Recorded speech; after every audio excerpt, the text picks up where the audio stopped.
I just watched the seventh and eighth episode of Wednesday season 2. And, well, the story pretty much wraps up in these two episodes. I mean, we find out what the big secret of the Adams family is.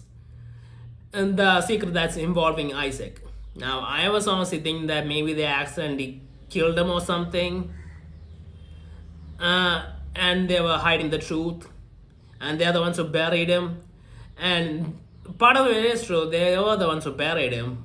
But apparently, they didn't actually try to kill him. I mean, what happened was Isaac was trying to use Gomez and to help his sister, and Gomez was gonna die, and Morticia stepped in to save him, and the machines exploded, and Isaac died because of that. And we do find out what happened with Gomez and why he doesn't have powers anymore.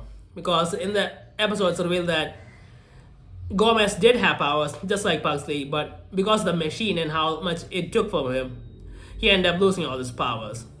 So that's why he became a normal person. And then there's the story behind Thing, the hand that's always around Wednesday and the Addams family.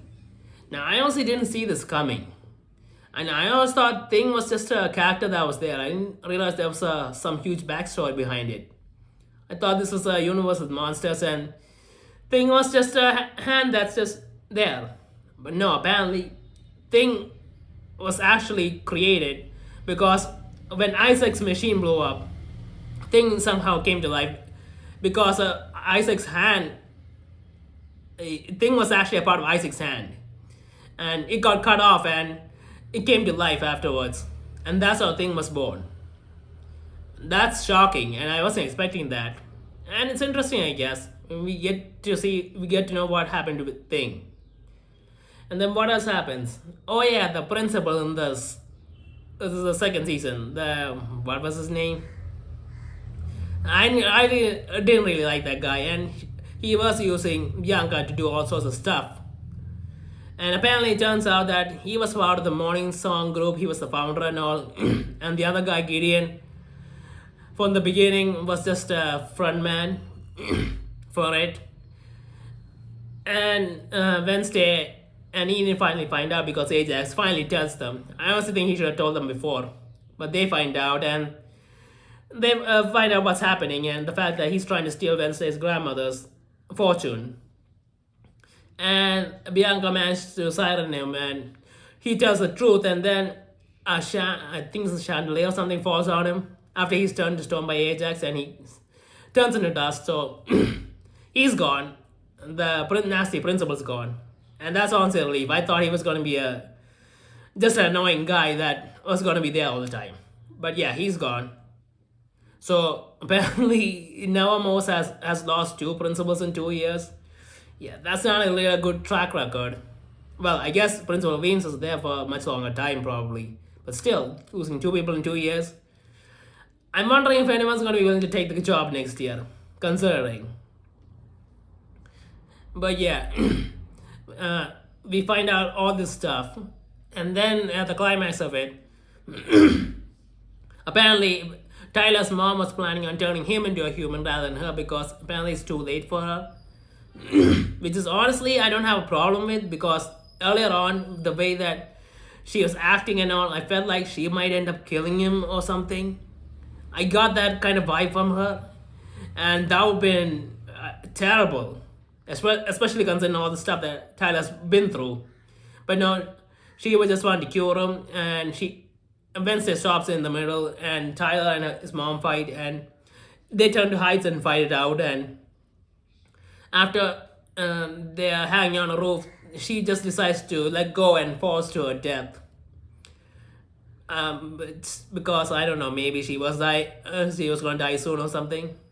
But yeah, so because that, Tyler now lost his mother too, and that's pretty much it. Oh yeah, then there's the thing with Enid. No, Enid had to turn to a werewolf to save Wednesday in the middle of it.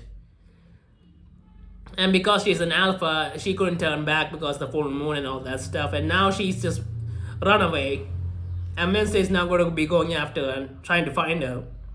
Which makes me think that the third season of Wednesday is not going to be at Nevermore, but going to be at an outdoor adventure involving Wednesday and maybe other monsters or something. I mean, we already got 2 seasons of the school, and I mean, it's kind of getting played out. It would be refreshing to see something happen outside the school. So I'm guessing the next season is going to revolve around Wednesday for trying to find Enid, and after finding her, somehow changing her back, and a whole lot of stuff revolving in that. But still, overall, the season, it was a good season. Now, I feel like it didn't feel as well connected as the first season. Even though it was connected, it felt like the first half and the second half thing kind of made it feel like it was two different stories or something. That's how I felt. But yeah, overall, it was a good season with a lot of good story points and a lot of secrets revealed. So yeah, Wednesday, the second season, it's overall a pretty good season. Now, expecting to live up to the hype of the first season is a bit too much. I mean, the first season, that was a completely brand new thing. Everyone was shocked and excited by it. And the second season, we already knew what the theme was, so it was hard to get that excitement again. But still, overall, pretty well done. And I'm excited for what happens in the third season. I hope they nail it again, because as far as series go, the third and fourth seasons usually when things start going badly and the story becomes boring and repetitive. But let's hope that Wednesday doesn't have that problem.